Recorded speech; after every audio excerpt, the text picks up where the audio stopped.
When I was 7 years old and my sister was just 5 years old, we were playing on top of a bunk bed. I was 2 years older than my sister at the time.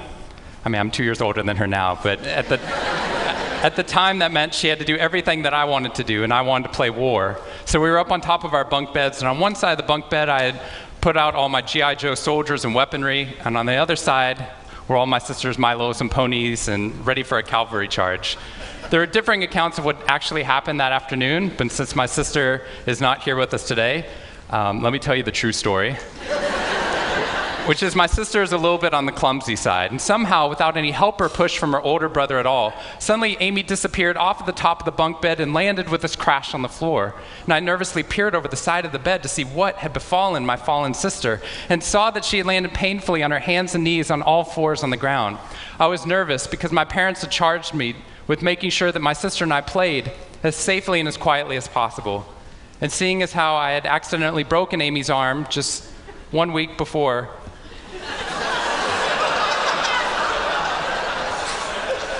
heroically pushing her out of the way of an oncoming imaginary sniper bullet, for which I have yet to be thanked. I was trying as hard as I could. She didn't even see it coming. I was trying as hard as I could to be on my best behavior, and I saw on my sister's face this wail of pain and suffering and surprise, threatening to erupt from her mouth and threatening to wake my parents from the long winter's nap for which they had settled. So I did the only thing my little frantic 7-year-old brain could think to do to avert this tragedy. If you have children, you've seen this hundreds of times before. I said, Amy, wait, don't cry, don't cry. Did you see how you landed? No human lands on all fours like that. Amy, I think this means you're a unicorn. Now that was cheating, because there's nothing in the world my sister would want more than not to be Amy the hurt 5-year-old little sister, but Amy the special unicorn. Of course, this was an option that was open to her brain at no point in the past, and you could see on my poor, manipulated sister's face conflict, as her little brain attempted to devote resources to feeling the pain and suffering surprise she just experienced, or contemplating her newfound identity as a unicorn. And the latter won out. Instead of crying, instead of ceasing our play, instead of waking my parents with all the negative consequences that would have ensued for me, instead, a smile spread across her face, and she scrambled right back up onto the bunk bed with all the grace of a baby unicorn. With one broken leg. What we stumbled across at this tender age of just 5 and 7, we had no idea at the time, was something that was going to be at the vanguard of a scientific revolution occurring 2 decades later in the way that we look at the human brain. What we had stumbled across is something called positive psychology, which is the reason that I'm here today and the reason that I wake up every morning. When I first started talking about this research outside of academia, out with companies and schools, the very first thing they said to never do is to start your talk with a graph. The very first thing I wanted to do is start my talk with a graph. This graph looks boring, but this graph is the reason that I get excited and wake up every morning. And this graph doesn't even mean anything. It's fake data. What we found is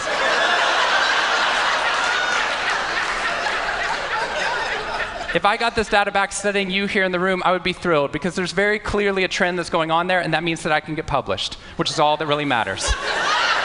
The fact that there's one weird red dot that's up above the curve, there's one weird in the room, you know who you are, I saw you earlier. That's no problem. That's no problem, as most of you know, because I can just delete that dot.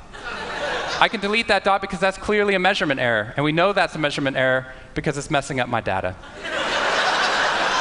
So one of the very first things that we teach people in economics and statistics and business and psychology courses is how, in a statistically valid way, do we eliminate the weirdos? How do we eliminate the outliers?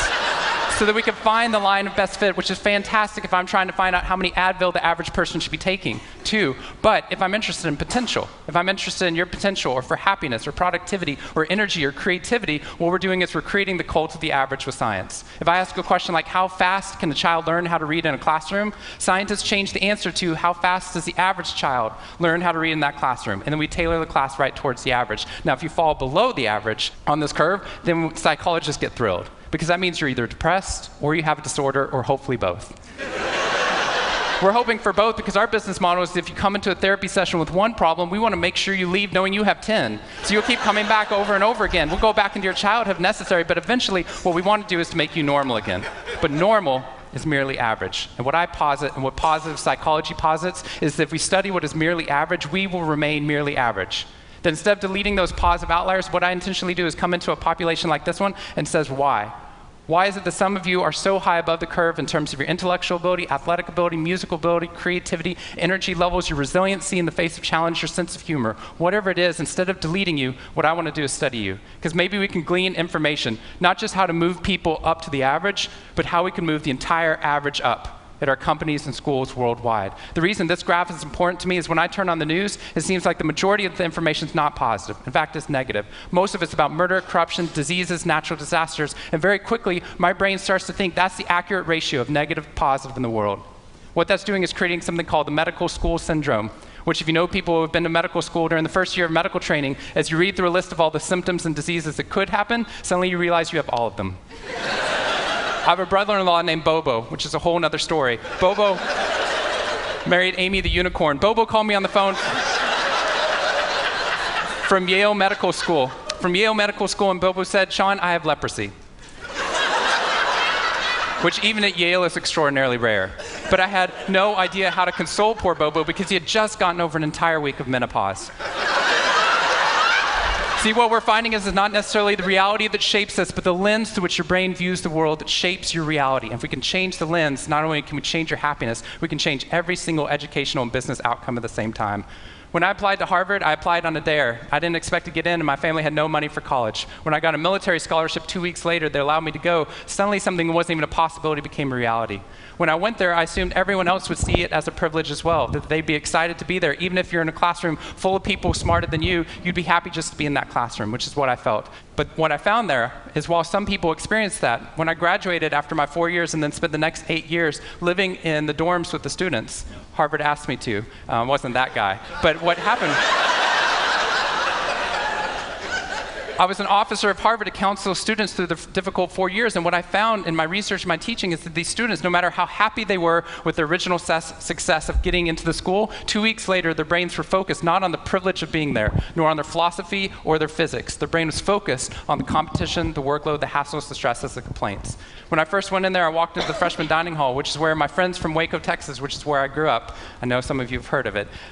When they come to visit me, they look around, they say, "This freshman dining hall looks like something out of Hogwarts from the movie Harry Potter," which it does. This is Hogwarts from the movie Harry Potter, and that's Harvard. And when they see this, they say, "Shawn, why do you waste your time studying happiness at Harvard? Seriously, what does a Harvard student possibly have to be unhappy about?" Embedded within that question is the key to understanding the science of happiness. Because what that question assumes is that our external world is predictive of our happiness levels. When in reality, if I know everything about your external world, I can only predict 10% of your long-term happiness. 90% of your long-term happiness is predicted not by the external world, but by the way your brain processes the world. And if we change it, if we change our formula for happiness and success, what we can do is change the way that we can then affect reality. What we found is that only 25% of job successes are predicted by IQ. 75% of job successes are predicted by your optimism levels, your social support, and your ability to see stress as a challenge instead of as a threat. I talked to a boarding school up in New England, probably the most prestigious boarding school, and they said, "We already know that." So every year, instead of just teaching our students, we also have a wellness week, and we're so excited. Monday night, we have the world's leading expert coming in to speak about adolescent depression. Tuesday night is school violence and bullying. Wednesday night's eating disorders. Thursday night is illicit drug use. And Friday night, we're trying to decide between risky sex or happiness. I said, that's most people's Friday nights.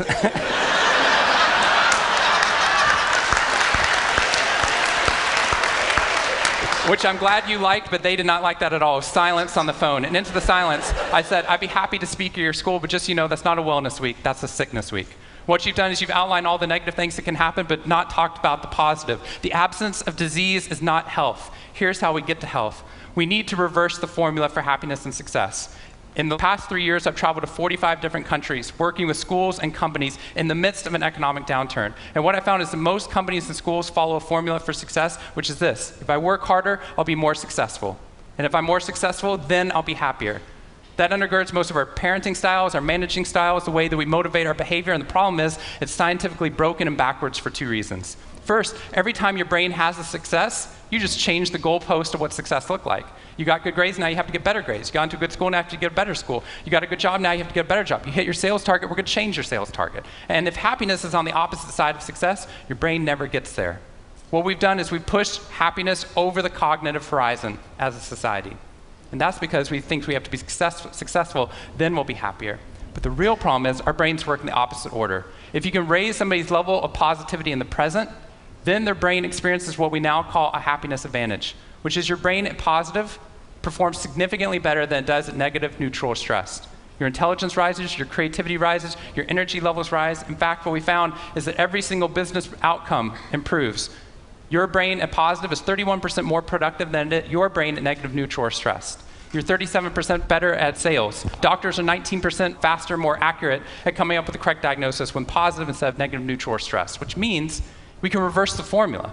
If we can find a way of becoming positive in the present, then our brains work even more successfully as we're able to work harder, faster, and more intelligently.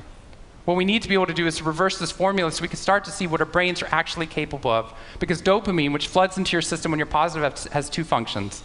Not only does it make you happier, it turns on all the learning centers in your brain, allowing you to adapt to the world in a different way.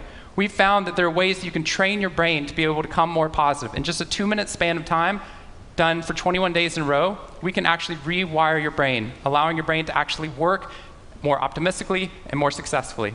We've done these things in research now in every single company that I've worked with, getting them to write down 3 new things that they're grateful for 21 days in a row, 3 new things each day. And at the end of that, their brain starts to retain a pattern of scanning the world not for the negative, but for the positive first.